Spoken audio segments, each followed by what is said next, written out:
week of Super Bowl shows continue on SportsBeat KC, the Kansas City Star's daily sports podcast. It's Wednesday, February 3rd, and I'm Blair Kirchhoff. We visit Tampa Bay today, specifically the Tampa Bay Times. Sports writer Joey Knight, who covers the Bucs, breaks down the matchup against the Chiefs, and we agree we don't see the game unfolding in similar fashion to the regular season contest when the Chiefs jumped ahead 17-0 before holding off the Bucs for a 3-point victory. Then you'll hear from Sharon Kennedy Wynne. She's the family, entertainment, and events editor for the Times. Sharon provides a pulse of the region, thrilled to be hosting the nation's most popular championship sporting event, but having to do so in a way no other Super Bowl city has been asked, and that is to make it work in a pandemic. Finally, you'll hear from Chiefs President Mark Donovan. He met with reporters on Tuesday. Mark told us that Arrowhead Stadium could be used as a COVID-19 vaccination center, as it was a polling place in November. Also, he had some interesting things to say about how the Chiefs and the NFL have had to deal with the greatly reduced numbers of tickets available for the game. So let's get started talking Super Bowl. Joey Knight covers the Tampa Bay Bucs. Joey, it's great to have you here. And I don't know about you, but I'm really looking forward to this rematch on Super Bowl Sunday. Yeah, I am too. You know, just as an observer, I recall that first game, and we all remember kind of the embedded images of Tyreek Hill going off and Kansas City just building what seemed to be an insurmountable lead early on, and then the Bucs playing really well and kind of finding themselves a little bit offensively in the second half. And Bruce Arians, the coach, has said a number of times, you know, that second half is where he really saw the offense starting to click a little bit. So, and if you go back, you know, it was a pretty evenly played second half, even including the score. So, yeah, I'm looking forward to this. I'm just looking forward to seeing how the Bucs defend, and if Tom Brady can build on the success that he had, you know, late in the game the last time, and see how, you know, just see how Leonard Fournette assimilates himself, and if Antonio Brown's healthy, how he assimilates himself. We didn't see much of him the first game. So a lot of new pieces, kind of a different matchup than the first time. I totally agree. You know, I read something you had written earlier. I thought it was interesting that maybe the second half of that Chiefs game, but also a few weeks earlier, the Chicago Bears game, were kind of turning point moments for this Bucs team. Right. They had I don't want to say listless, but just a very undisciplined effort against the Bears. It was a Thursday night game. They set a season high for penalties. Vita Vea, the defensive tackle, just the big 340-pound load in the middle, he broke his leg. That people, you know, obviously thought he was done for the year. And Bruce Arians said, you know, after that game, I don't know if he necessarily had a come to Jesus meeting with the team, but he said, we're better than this. You know, if we're a really good team, if we don't beat ourselves like this. And from that moment on, they cut down the penalties considerably, just very significantly. They're now, you know, they went on to be one of the least penalized teams in the NFL. And of course, they played long enough in their season where Vita Vea came back. And now they've got that dimension right in the center of their defensive line, a guy who can occupy, you know, one or two blockers, which frees things up for guys like Ndamukong Suh and even the outside edge guys like Jason Pierre-Paul and Shaq Barrett. So again, you talk about dimensions that the Bucs did not have in that first meeting with Kansas City. Vita Vea is one of those dimensions. And as I mentioned, Antonio Brown, if he's healthy, he's dealing with a knee injury, but if he can go, he was just starting to get his bearings in the offense and develop a clairvoyance with Tom Brady. And since then, he really, before he got hurt, he really got on a tear. So it'd be interesting to see what he could do against the Chiefs as well. Yeah, I remember going back to that regular season game. Now, in addition to Tyreek Hill getting behind the defense several times, Tom Brady was missing some third down throws, and you know Right. that helped the Chiefs get out to the lead. And you know, with one of the narratives about the Bucs all year is just feeling more comfortable as the season progressed because of the new quarterback and the new, you know, just the new faces and players. So I got to think that, well, the playoffs have proved it. The Bucs have won 3 road playoff games and are coming into this Super Bowl playing as well as they have all year. I don't know if you could say the exact same thing about the Chiefs, but I'm pretty sure, I feel pretty confident that the Bucs feel they're playing their best football right now. No question about it. And it's really all comes down to trust. And trust, sometimes can be a cliche, but you think about Tom Brady arriving, to this franchise in March, and like everybody else, he had no OTAs. He had no conventional offseason, no preseason games. And people kept saying it's just a matter of time. He's just got to develop a clairvoyance with these guys. He's got to do it through reps. And lo and behold, he's done it. They're clicking. And it's even, the trust is even trickled down to the young guys, the younger receivers like Tyler Johnson, the rookie from Minnesota, Scotty Miller, the second-year guy. Those guys have had some very crucial catches in the postseason. Not many, but the ones they've caught have been very significant, including Scotty Miller, that long throw against Green Bay right before halftime for a touchdown. So it's really just a matter of developing clairvoyance and trust. And right now, I don't think there's any question that Tom Brady trusts everybody in his offense, and in turn, they trust him. They've trusted him since day one. I mean, it's a confidence thing. Here's the guy who's going to his 10th Super Bowl, who's been there and been in these scenarios a million times. They've trusted him from day one, but now Tom Brady trusts all his guys. Day one with Tom Brady, I don't know if I'd ever thought I'd see him in a uniform other than the Patriots, but here he came to Tampa Bay, and how did that lift the spirits of the not only of the franchise but of the region that had been so long since a playoff appearance for the Tampa Bay Bucs?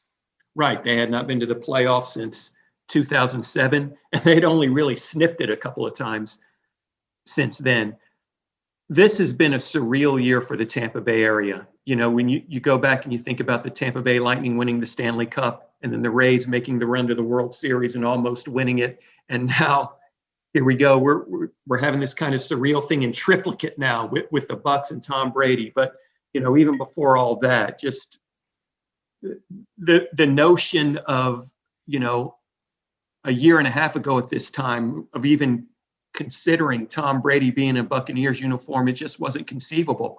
Bruce Arians came in here to develop Jameis Winston. He was going to be the quarterback whisperer that was going to take Jameis to the next level. And Jameis just couldn't get out of his own way, couldn't stop committing turnovers. So in the offseason, Bruce Arians, we all know, I don't want to say brash, but he's a no risk it, no biscuit guy. Hey, let's go for the best. And they went for the best, and they were able to work things out, and they got Tom Brady. And, it just sent this area into a state of euphoria. I'll tell you real quick, Blair, when there was no, on campus season OTAs or anything like that, he was practicing at a high school, just getting some of the Bucs players together and practicing on their own at a high school. And we caught wind of it, and we saw it and took a photographer over there, and he snapped some pictures, and just the pictures of Tom Brady in an orange creamsicle Bucs uniform practicing on a high school campus went viral.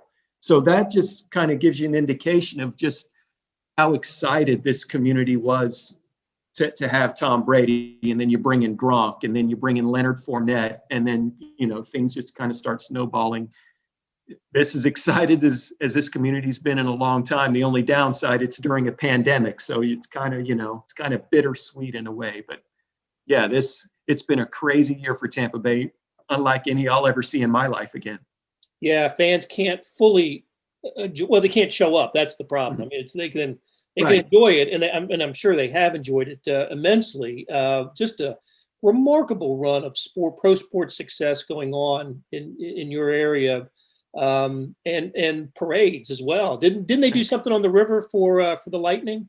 Right, the Hillsborough River, kind of, for people not familiar, kind of runs right through downtown Tampa, and they had a boat parade. They couldn't have a street parade, so they kind of sequestered the Lightning players in different boats out on the Hillsborough River, and they had a boat parade, and people, as socially distanced as they could be, stood on the water side, and it was a water parade. I imagine they'll do something similar for the Bucs if they happen to win Sunday. Maybe have a socially distanced celebration inside Raymond James. But I could see that happen. That was pretty cool. I bet. Okay, so I had to make a prediction for the paper. It won't be out until Sunday, but I did pick the Chiefs by the margin, basically a 3-point margin, and which is where the odds makers say it is. It's where it opened and where it is right now, and it really hasn't moved much. But how do you see things playing out?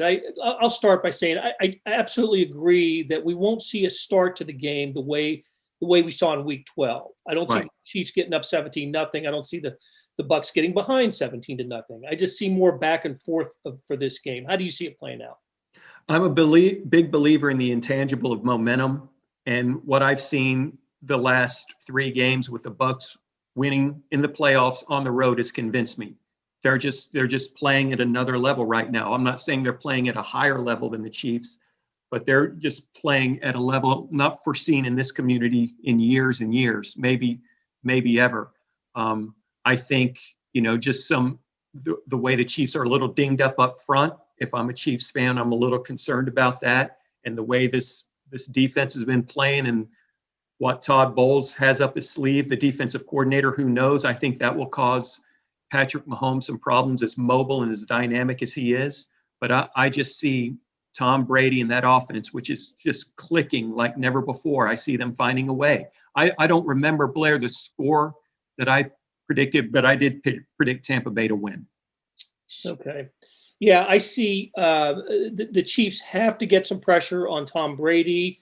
And for the Chiefs' sake, it should come from up the middle. I think that's where Brady's most vulnerable to a blitz. Sure. And yeah. It's not going to do as much good bringing it from the outside, which is what the Chiefs have done in the 2 playoff victories for them. So I think it'll be an outstanding game, a great Super Bowl, and the first time in NFL history the team gets to play in its home stadium. That's pretty cool, and also the first time that the game will be treated like a true road game for the Chiefs. They're not coming down until Saturday. I think that's crazy too. Absolutely. It's surreal in so many ways. All right, Joey, great catching up with you, and I will see you in the press box on Sunday. Absolutely. Thank you, Blair. Hi, Chiefs fans. This is Clark Hunt. If you have an urgent orthopedic or sports injury, the University of Kansas Health System is open, safe, and has extended hours to see you quickly. You deserve champion treatment from the experts who treat the Chiefs. Request an appointment at kansashealthsystem.com/sportsmedicine. We're proud that the University of Kansas Health System is the official healthcare provider of the Chiefs. Okay, Sharon Wynne of the Tampa Bay Times has joined us, and Sharon's not a sports writer, like we just heard from Joey Knight, but she is I read this in your biography. You're an editor who writes and a writer who edits. I love that, because I'm a sports writer who podcasts and a podcaster who writes sports. So I guess we all have to be versatile these days, Sharon. But what I got mostly from your biography is you write about fun and entertainment in Tampa Bay, and the first question I have for you is Tampa Bay was awarded the Super Bowl several years ago. The city was all jazzed for it. I was there in Miami last year when the host committee was making a presentation after the Chiefs won last year's Super Bowl, and then the pandemic hit, and we didn't even, for a little while, we didn't know if we were going to have a Super Bowl, but the NFL carried on. We do have a Super Bowl. It's coming to Tampa, but it's not going to be the same as it was. So Tampa sounds like it's rolling out the red carpet, but on a limited basis. Yeah, well, my job is big entertainment and events, which entertainment and events pretty much disappeared as of March last year. So that's the kind of stuff I've been covering. And when we have the Super Bowl usually brings lots of, celebrities and parties, and we always had so much to do. We still have it on a limited, a more subdued basis, I would say. But it's been a challenge, to say the least. So how did it go? I mean, the news of as the pandemic news unfolded in the spring and the summer and the fall, was it just a kind of a collective depression around the hosting of the Super Bowl? And just, wasn't going to happen in a way. We've seen Tampa host Super Bowls and other major events. I covered a Final Four there, those many years ago. Tampa knows how to handle big events. This had to be quite a blow to the area. Yeah, this is I think our 5th Super Bowl we're hosting. But okay, what kills us is this is the year Tampa. We get Stanley Cup. We were in the World Series. Our soccer team, every single team of ours has done so great this year, and we can't go to a single freaking game. So it's been very tough for sports fans in this area because we're having a really good year. Part of me feels like it's so Tampa, You're having a great year. You're right. The Lightning win the Stanley Cup. The Rays get to the World Series, and now the Bucs in the Super Bowl. I wonder if of those three, which team has Tampa rallied around the most? Look, the Lightning have seemed like they're always good, but yes, I definitely. The Lightning had a huge. We actually had a on the river. We did a parade on the river. That way, people could be a little more distanced. It was still a parade, so we had it on the river for the Lightning. And of course the Rays are always big. And I gotta say though, the Bucs are like, that's our team. They've been such like the bad news Bears kind of, it's like they're, they're here. And we got Tom Brady. We're taking him to the okay. He's taking us to the final. So I think there's going to be a lot of people who will, in defiance, wear one of those orange creamsicle colored shirts to the game. I think there's going to be lots of people wearing those just to have a kind of we're here. Exactly. We've been here since the 70s. People don't know the Bucs, I think, still hold the record as the most losing team of all time. I think that's right. Yeah. Their first season of having no wins. So as a result, one of the stories I wrote was like, I always wonder, like, okay, is it good luck to eat your opposing team's food? So I was going to do some like a KC barbecue, or some Tampa, the home of the Cuban, which is the most delicious sandwich ever. It's a pressed sandwich with pulled pork and smoked ham and pickles and mustard and a pressed sandwich. Oh, so it's the most delicious sandwich ever. So I'm looking forward to that. I'm gonna have a Cuban in honor of the. Heck yeah! I won't even not eat a Cuban in defiance. You don't really need a reason. That's true. Yeah. So, all right. So Sharon, not as many Kansas Cityans will make the trip to Tampa as in Miami last year. It was almost like a home crowd for the Chiefs in last year's Super Bowl, but very limited amount of fans will be in the stadium. A lot of healthcare workers, which is cool to see. And but in terms of just fans able to get their hands on tickets, it's not going to be what it could be.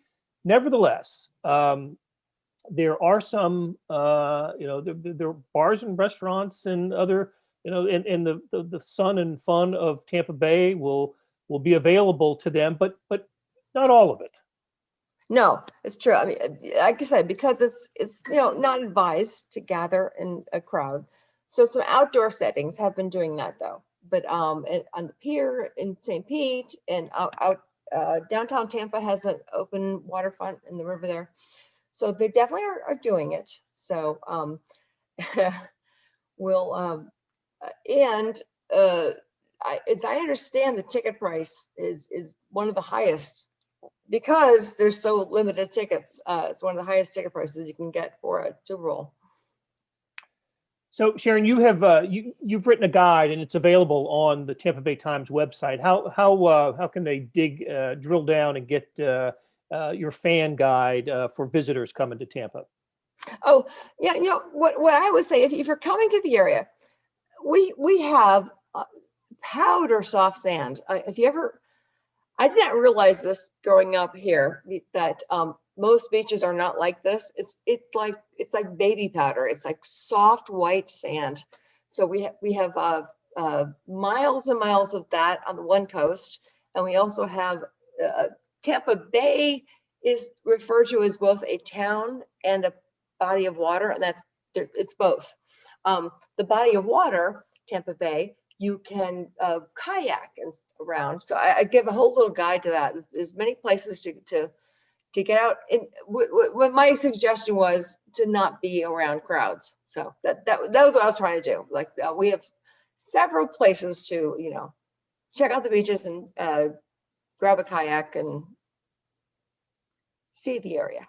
There you go. Well, I'm going to find the link and post it on our website. So, Wonderful. Sharon, I really appreciate you spending a few minutes with us, and we're looking forward to visiting your city. You're a lifelong Floridian, I see, and have been a resident of that area for quite a long time. Yes. It's hard to appreciate sometimes the other areas that have cold weather that we don't have. Like the most I have is a sweater these days.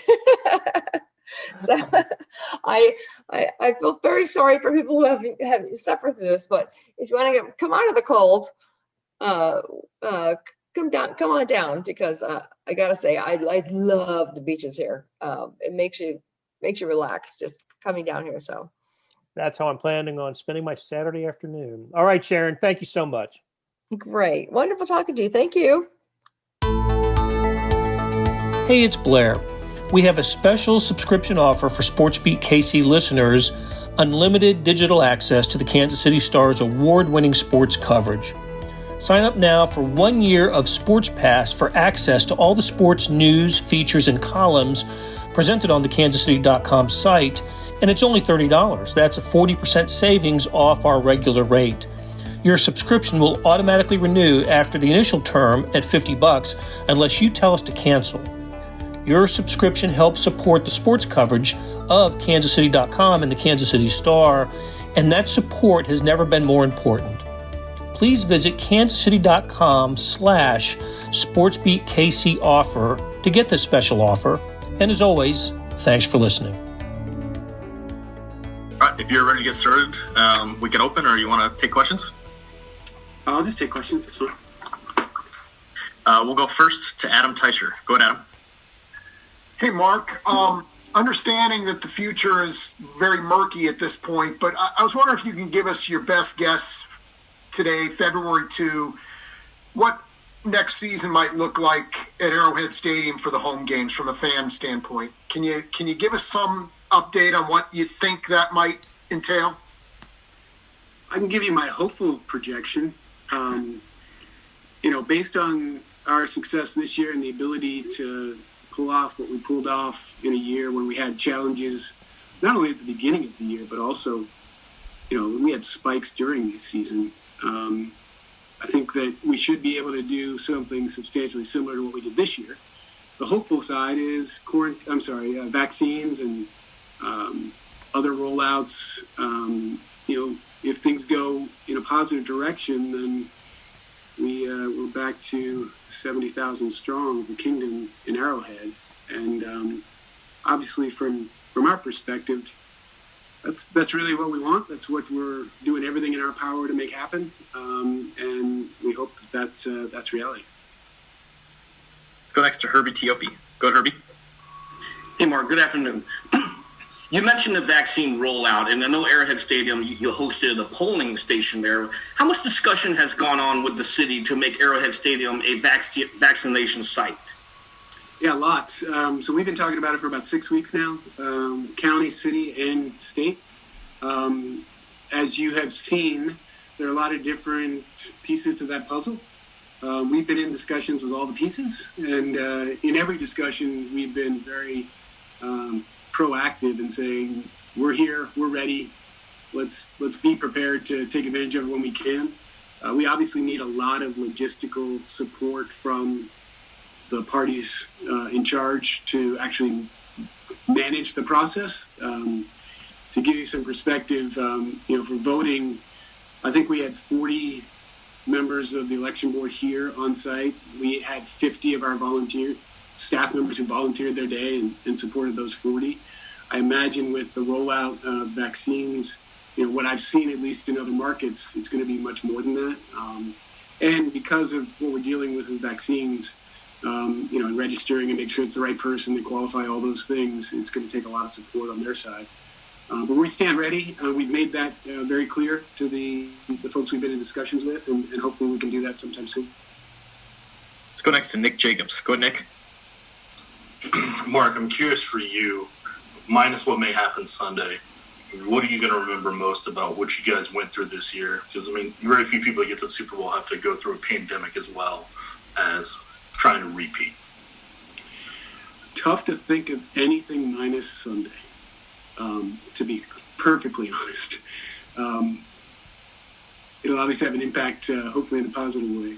But I would tell you that the biggest thing, a couple things that really have resonated recently with a number of us, and that is, I think internally, the challenges we all went through every single day of this process to do our jobs, to create the opportunity to keep people employed, to put this game on, to play the games, to broadcast everything we do, it's really brought our organization closer together. And when you think about, we all have our jobs, and we do a really good job of dividing and conquering and staying in our lanes and football and business. But when you're on the phone at 3:30 in the morning doing contact tracing on a positive test to determine whether or not a player can play, or a staff member can work, or a volunteer at the stadium can even be in the stadium, almost every day, almost every week, it really does bring you together. So I think that's probably the biggest thing I'll remember. I've mentioned this to you guys before.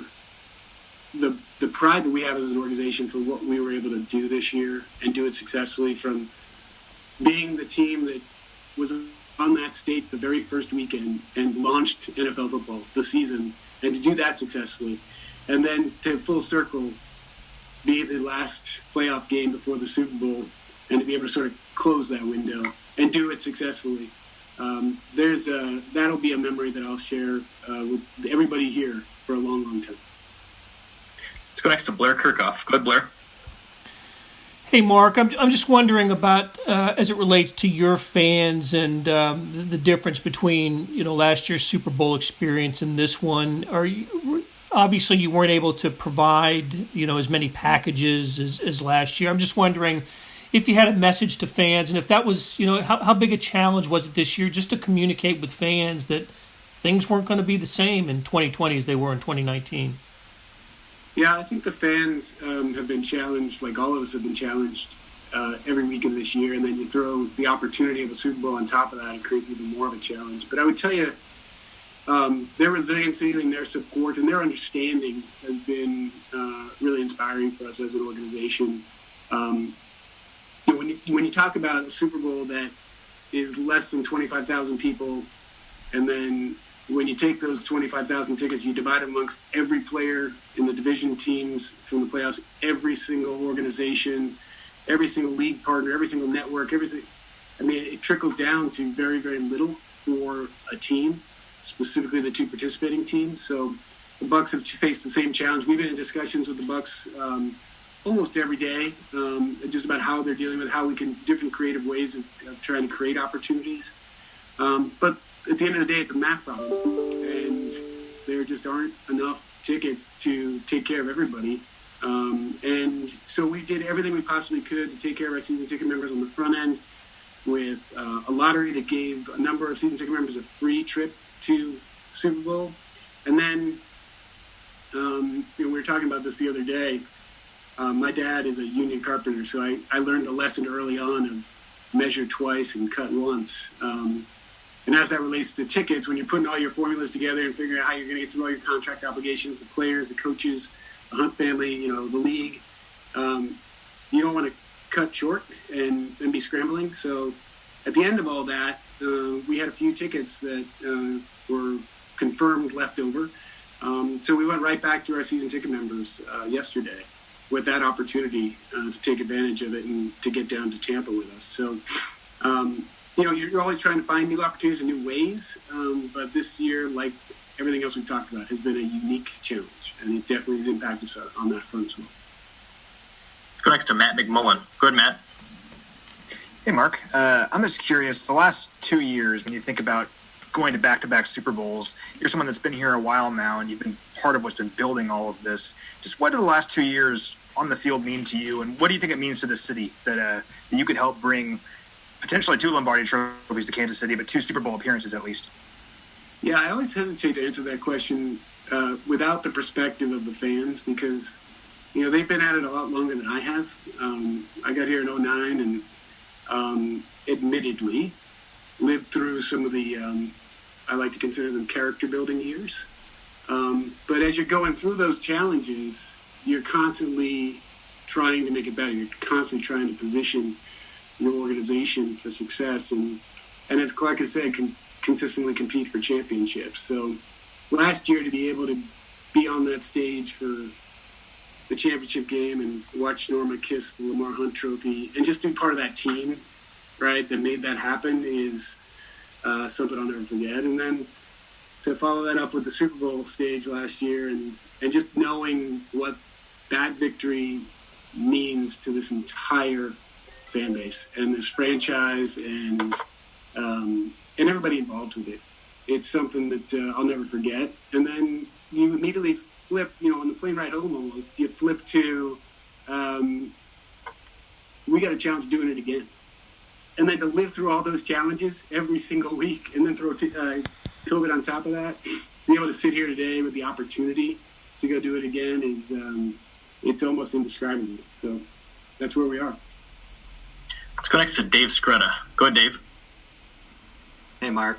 There's a lot of other things that you guys changed going into the season, pandemic aside, talking about the chop and the chant and all of that stuff. I'm wondering if you got the buy-in you wanted from the fans in that arena, and whether you think there's still more that the Chiefs and the fans, everybody around here needs to do.